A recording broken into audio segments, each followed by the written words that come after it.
The Young and the Restless spoilers. There are weeks in Genoa City when the past does not simply return, it demands answers, and what is unfolding now feels less like a continuation of familiar conflicts and more like a reckoning that has been building quietly beneath surface for far too long, because Lily's return should have been a moment of restoration, a chance to reclaim control after chaos. Yet instead, it has become something far more isolating, a slow realization that the alliances she trusted were never truly hers, and that the decisions she made under pressure have now placed her in a position where every relationship she once relied on is beginning to fracture.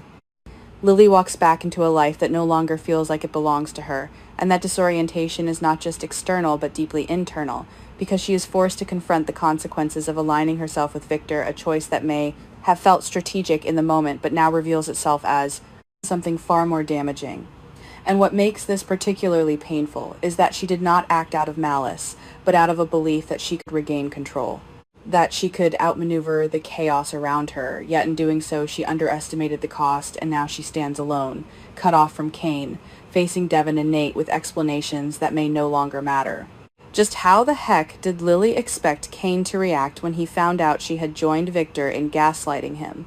I hope he never forgives her for the backstabbing and emotional turmoil she put him through. She's no better than Victor or Kane in business matters. Devon's reaction is not simply anger, it is disappointment sharpened by betrayal, because for him, this is not just about what Lily did, but about what she failed to do. The choice not to trust him, not to confide in him, and that omission carries a weight that is difficult to overcome, especially given the history they share, and from a narrative perspective, this is where the story gains its emotional intensity, because it forces Lily to confront not just the consequences of her actions, but the perception of those actions, the way they are interpreted by the people who matter most to her, and that perception is not easily changed. Nate, meanwhile, brings a different kind of tension to the confrontation, one that is less emotional and more pragmatic, yet no less cutting, because his perspective is shaped by a desire for clarity and accountability, and Lily's inability to provide a convincing explanation only deepens his skepticism, creating a dynamic where every word she speaks is scrutinized, every justification weighed against the outcome, and this adds another layer of pressure. Because Lily is no longer just defending her choices, she is defending her integrity, and in a situation where trust has already been compromised, that is an incredibly difficult position to maintain. Phyllis enters this dynamic as a force of confrontation, someone who is not interested in nuance or justification but in accountability, and her approach is direct, almost confrontational, because she sees Lily's actions as part of a larger pattern of poor judgment. And from her perspective, the consequences are not just deserved, they are necessary. And while her stance may seem harsh, there is a certain logic to it, because in a world where people often escape the full weight of their decisions, someone like Phyllis becomes the voice that refuses to let things slide. And I find this aspect of the storyline particularly compelling because it introduces a perspective that challenges the tendency to sympathize too, easily forcing both the characters and the audience to consider the broader implications of Lily's choices. At the same time, across the distance of Las Vegas, another storm is gathering, one that operates on a completely different level yet feels just as dangerous as Adam, begins to embrace a darker version of himself, a persona that has always existed beneath the surface but is now emerging more fully, more unapologetically. And this shift is not just about identity, but about strategy, because in a world where deception is often the only way to survive,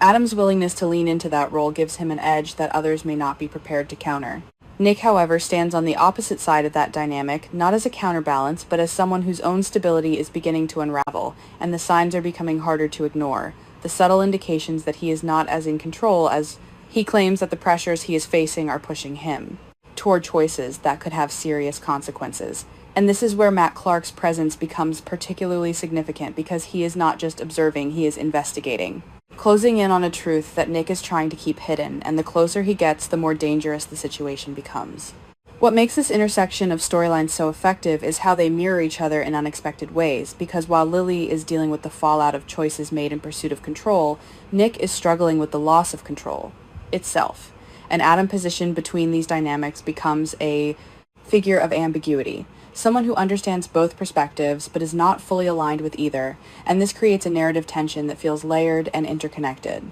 as though each storyline is feeding into the other, building toward a larger, more explosive confrontation. From my perspective, this is where the storytelling reaches its most engaging point, because it moves beyond isolated conflicts and begins to explore the broader consequences of individual actions the way one decision can ripple outward, affecting people in ways that are not immediately obvious. And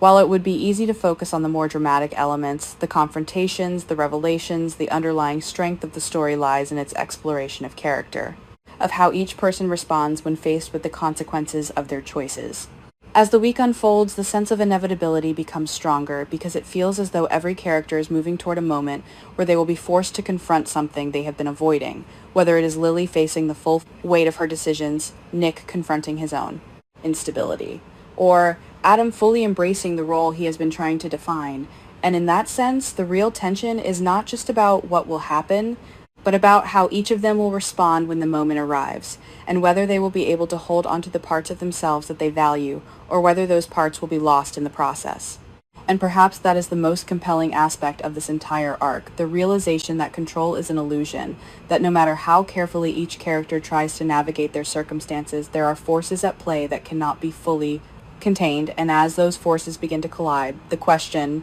is not whether there will be consequences, but how far those consequences will reach and who will ultimately be left to face them. There are weeks in Genoa City when every storyline seems to tighten at once, when emotional fault lines that have been quietly forming begin to crack open under pressure, and what is unfolding now feels like that kind of convergence, a collision of personal guilt, buried resentment, moral disagreement, and dangerous secrets that are no longer willing to stay hidden. And the most unsettling part is not just that everything is unraveling, but that every character involved believes,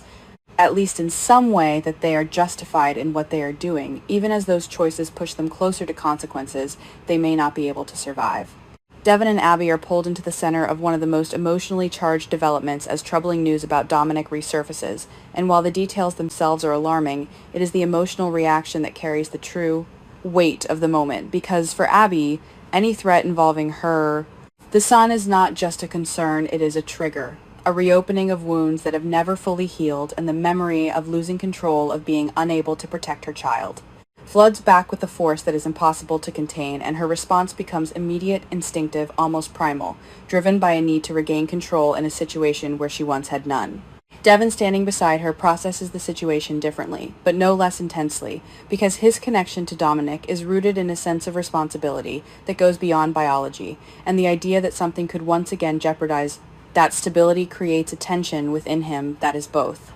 protective and volatile. And this is where their dynamic becomes particularly compelling, because while they are united in their concern, the way they choose to respond begins to diverge. Abby leaning toward emotional reaction, Devon toward calculated action, and this difference, while subtle at first, carries the potential to create conflict between them, especially if decisions need to be made quickly and under pressure. At the same time, Kyle and Claire find themselves on opposite sides of a moral divide that reflects a broader theme within the story, the question of how responsibility should be assigned in situations where manipulation and personal choice intersect, and their disagreement is not simply about Victor, but about how to interpret the actions of those involved. Claire approaching the situation with a sense of principle that prioritizes individual accountability, while Kyle's perspective is shaped by loyalty and a deeper understanding of the circumstances that influence those actions, and this clash of perspectives creates a tension that feels both intellectual and emotional because it challenges not just their opinions but their understanding of each other. Claire's desire to bring an end to the cycle of conflict is rooted in a belief that continuing to escalate will only lead to further damage. And while that belief is not without merit, it also risks overlooking the reality that some actions demand a response, and Kyle's insistence on that response reflects a frustration that has been building, a sense that failing to act would be a betrayal in itself and from a narrative standpoint. This conflict is particularly effective because it does not present a clear right or wrong, instead forcing both characters to confront the limitations of their own perspectives.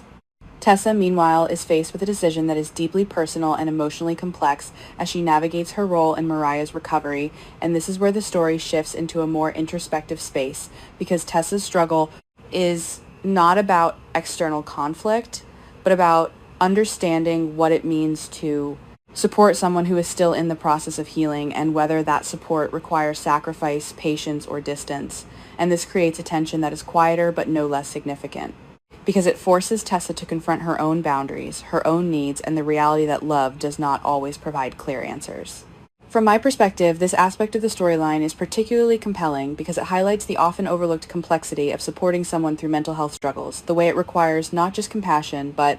resilience and the willingness to navigate uncertainty without losing oneself in the process. And Tessa's decision, whatever it may be, will likely have a lasting impact on both her and Mariah, shaping the direction of their relationship moving forward. Elsewhere, Nick's journey takes a darker turn as he begins to move further down a path that is increasingly difficult to justify, and the danger here is not just in the actions he is taking, but in the mindset that is driving them, because there is a growing sense that he is no longer fully in control.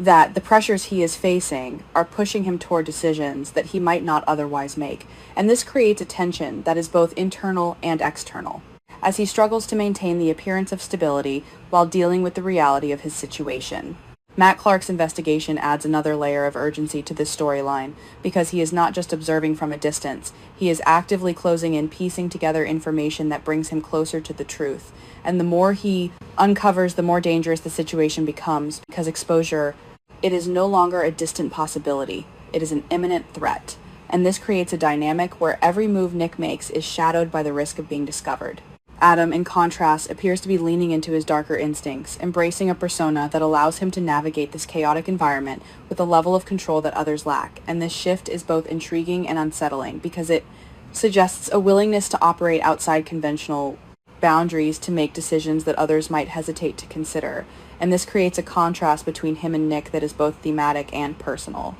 highlighting different approaches to dealing with pressure and uncertainty. Phyllis's confrontation with Lily brings another layer of accountability into the story, as she refuses to allow Lily's actions to be minimized or excused, and her approach is direct, unapologetic, forcing Lily to confront the protestation because protesticass consequences of her decisions in a way that others might avoid. And while her stance may seem harsh, it also serves as a necessary counterbalance to the tendency to rationalize behavior in the face of complex circumstances.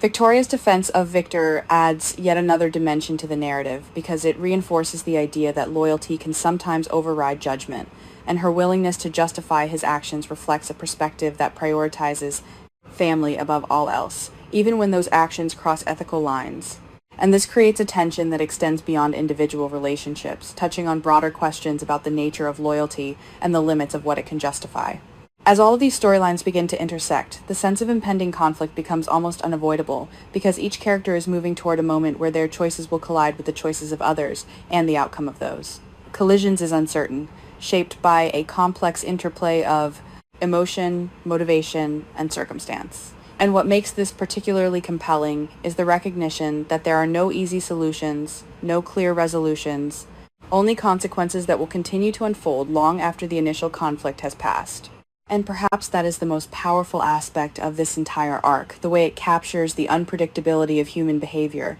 the way people can be both right and wrong at the same time, driven by motives that are both understandable and flawed. And as the tension continues to build, the question is not just what will happen next, but how each character will respond when they are pushed to their limits, and whether those responses will bring them closer to resolution or further into the chaos that has already begun to take shape around them.